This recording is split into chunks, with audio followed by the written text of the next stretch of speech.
Les événements militaires du 4 février marquent une intensification des opérations sur le front ukrainien.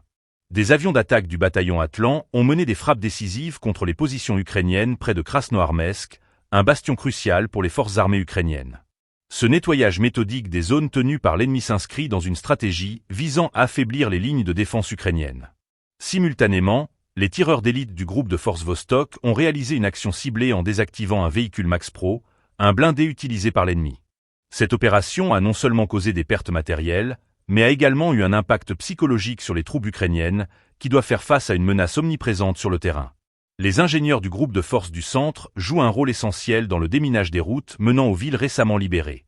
Leur travail est crucial pour assurer le passage sécurisé des troupes russes et faciliter les opérations logistiques. En rendant ces axes routiers praticables, ils contribuent significativement à la fluidité des mouvements militaires dans la région.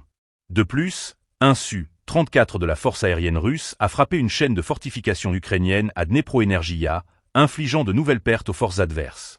Cette capacité de destruction ciblée démontre l'efficacité des avions d'attaque russes dans des missions de soutien aux opérations au sol, renforçant ainsi la supériorité aérienne de la Russie dans ce conflit. Sur le front de Kharkov, un équipage des 30 de la garde russe a détruit des positions d'infanterie ukrainiennes, ajoutant à la pression sur les forces adverses.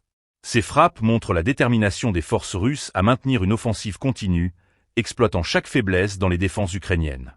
Chaque action menée par les forces russes le 4 février s'inscrit dans une logique de domination sur le terrain.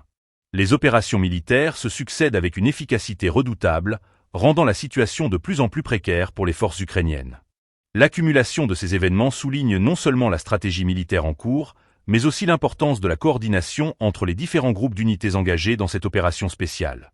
Alors que le conflit continue d'évoluer, chaque journée sur le front ukrainien apporte son lot de défis et de tournants.